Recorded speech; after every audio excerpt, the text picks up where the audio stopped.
नमस्कार आदाब दोस्तों, मैं हूं शिवम कश्यप और आप देख रहे हैं इबादा न्यूज़ 24। आज मैं आपको बता दें, आज हम आए हुए हैं भारत के विश्व प्रसिद्ध डॉक्टर आर के दर्दी जी के पास, जो कि डायलिसिस को हटाने में भारत के विश्व प्रसिद्ध विशेषज्ञ हैं। उत्तरांचल के हजारों मरीज इसका लाभ उठा चुके हैं, जो किडनी के विश्व प्रसिद्ध विशेषज्ञ हैं। आज इनसे जानने के लिए आए हैं क्यों बढ़ रहे हैं किडनी के मरीज। ऐसा है कि हम लोग पूरे विश्व में और पूरे भारत में भ्रमण करके कॉल दे के विशेष तरह के पेशेंटों का, मतलब किडनी के पेशेंटों का हम लोग इलाज देखते हैं और ये देखते हैं कि क्यों बढ़ रहे हैं किडनी के पेशेंट। आप बहुत अच्छा क्वेश्चन किया आपने कि क्यों बढ़ रहे हैं किडनी के पेशेंट। किडनी के पेशेंट बढ़ने के कारण कई हैं, मैं विधिवत आपको बताता हूँ। देखिए, एक तो अनायास पेन किलर लेना, दूसरा पेस्टिसाइड जितनी भी और खादें हैं वो बहुत अधिक यूज में आना, तीसरा कारण है सही चिकित्सक को न दिखाना, पांचवा है सही डायग्नोसिस न होना। यानी आज के विशेष तौर से ये देखा गया है कि अल्ट्रासाउंड सेंटर टेक्नीशियन बेस्ड चल रहे हैं। टेक्नीशियन बेस्ड चलने की वजह से सही डायग्नोसिस नहीं हो पाता है और हम अनायास ही किडनी पेशेंटों को ट्रीटमेंट देते रहते हैं कि उन्हें पेन क्या कि उसका वास्तविक कारण क्या है। सही तरह से रेडियोलॉजी, पैथोलॉजी और डायग्नोसिस सेंटरों का सुचारू रूप से कार्य न करना, सरकार द्वारा डीएमएलटी टेक्नीशियनों को लैब चलाने का अधिकार देना और टेक्नीशियन बेस अल्ट्रासाउंड सेंटरों का चलाना। हमने ये देखा है कि बिजनौर, नजीबाबाद में बिजनौर हम आए हुए हैं आज, सरकार द्वारा सही से सुचारू रूप से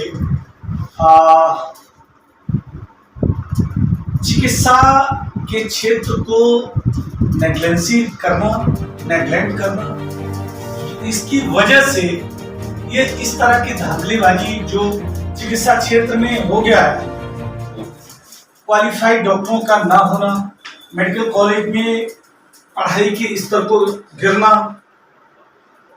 दूसरी चीज है कि जो मेडिकल कॉलेज हैं उनमें पेमेंट बेस पे बच्चों का एडमिशन होना और सही तरह से एकेडमिक को सुचारू रूप से न चलाना और वेल क्वालिफाइड डॉक्टरों की कमी होने की वजह से किडनी के पेशेंट लगातार बढ़ रहे हैं और सही तरह से उनका ट्रीटमेंट नहीं मिलने की वजह से ऐसा हो रहा है। नंबर एक, डायग्नोसिस सेंटर जो है, अब जितने भी अल्ट्रासाउंड सेंटर हैं टेक्नीशियन बेसिस चलाए जा रहे हैं, जो बहुत जघन्य अपराध है। यदि पेशेंट को डॉक्टर को सही गाइडलाइन नहीं मिलेगी तो वो इलाज किस तरह से करेंगे। दूसरा, डॉक्टरों द्वारा क्वालिफाइड डॉक्टरों को पेशेंट ना दिखाए, बड़े बड़े डॉक्टरों का नाम लिख लेते हैं और उसके बाद वहां पे पता चला कि वो 10वीं पास आदमी भी नहीं है और वो मरीजों का इलाज कर रहा है। तो सरकार द्वारा इन सब चीजों पे ध्यान दे तो शायद किडनी के पेशेंटों के इलाज में सतर्कता बरती जाए तो इनका स्तर कम होगा। सर, आप बताइए क्यों शहर में इतनी अल्ट्रासाउंड मशीनों की बढ़ा रही है। ये चिकित्सा के मुखियाओं की सीधी जिम्मेदारी बनती है, डीएम की सीधी जिम्मेदारी बनती है कि non qualified technician base ultrasound चलाए जा रहे हैं। इसलिए वो आ रही बाढ़ सी आ रही है शहर में कि जो कमेटी बैठती है, कमेटी द्वारा एक अच्छा खासा मोमेंट में पेमेंट ले लिया जाता है और लाइसेंस इश्यू कर दिया जाता है। इसके लिए सीधे से जिला मुख्यालय के चिकित्सा अधिकारी जिम्मेदार हैं, जो बहुत ही जघन्य अपराध कर रहे हैं जी। तो इस प्रकार से यदि जिले का मुखिया और ब्लॉक के मुखिया हैं वो अपने क्षेत्र में इस प्रकार के अल्ट्रासाउंड मशीनों इसको न चलने दें तो शायद चिकित्सा के क्षेत्र में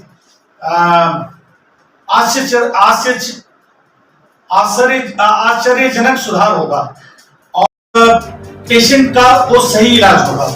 इसके लिए सीधा सा जिम्मेदारी बनती है मुख्य चिकित्सा अधिकारी की कि उन्हीं को लाइसेंस दिया जाए जो प्रॉपर वे में वहां डॉक्टर बैठते हो, ट्रीटमेंट देखते हो और अल्ट्रासाउंड करते हो, चाहे वो सर्जन हो, गायनेकोलॉजिस्ट हो, एमडी मेडिसिन हो, ये लोग हो।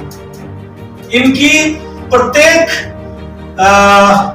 जैसे सारे पेशेंटों के साथ में आयुष्मान भारत में एक लिस्ट जारी की गई है, उसी तरीके से फोटो और पेशेंट की फोटो दोनों ही एक साथ जारी की जाए अल्ट्रासाउंड के प्रथम पेज पे कि इस डॉक्टर ने इसका अल्ट्रासाउंड ये किया है, तो इस प्रकार ये अपराध पे अंकुश लग सकता है।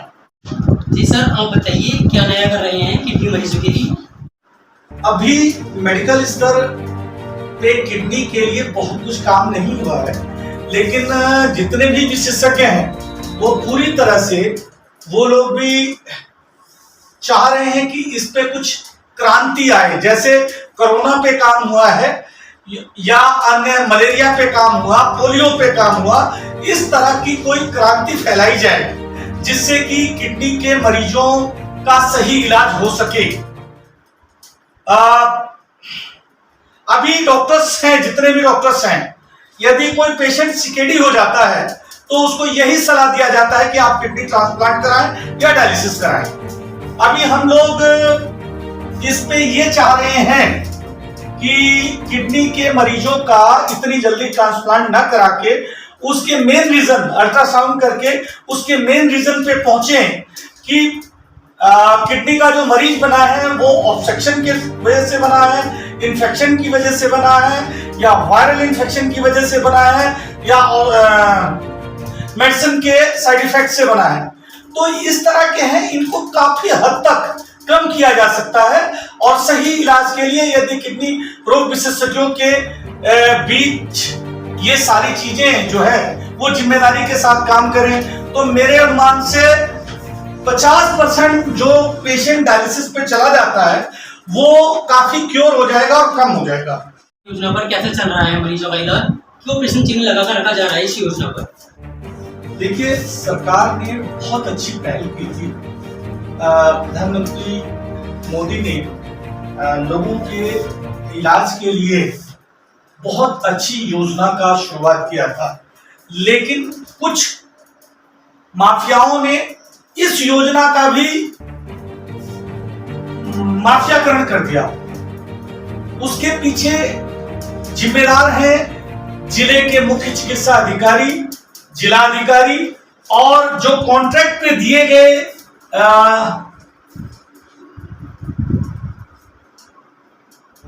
कॉन्ट्रैक्टरों पे। ये लोग सही तरह से मूल्यांकन नहीं करते कि हम किस तरह से जो है किन लोगों को हम इसका मतलब अथॉरिटी होल्डर बना रहे हैं। इसकी वजह से मरीज तक सही इलाज नहीं होता। उसका मरीज का इलाज न होने का कारण मेन चीज ये है कि जितने भी चिकित्सा माफिया हैं, अस्पताल हैं, ये लोग ये देखते हैं कि कितने पैसे का इलाज है और हमें कितना मिल रहा है।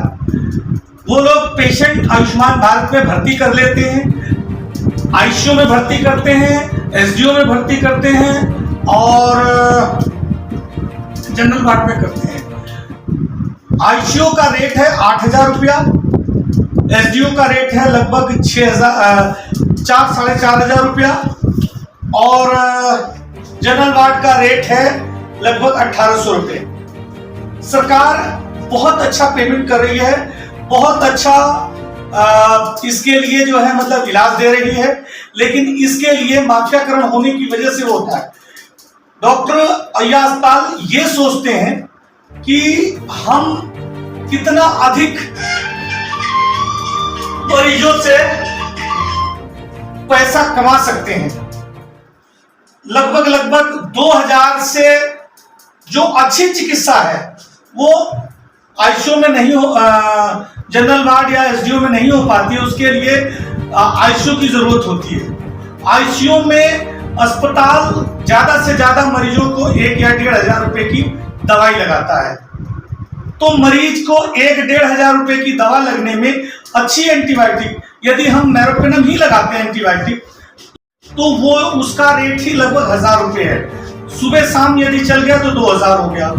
तो इस तरह से ये अच्छी मेडिसिन नहीं लगाई जाती है और वो ये सोचा जाता है कि सब कुछ आईवी फ्लूइड या ताकत के इंजेक्शन, गैस के इंजेक्शन और एंटीबायोटिक सारा मिला के 2,000 रुपए का ट्रीटमेंट दिया जाता है।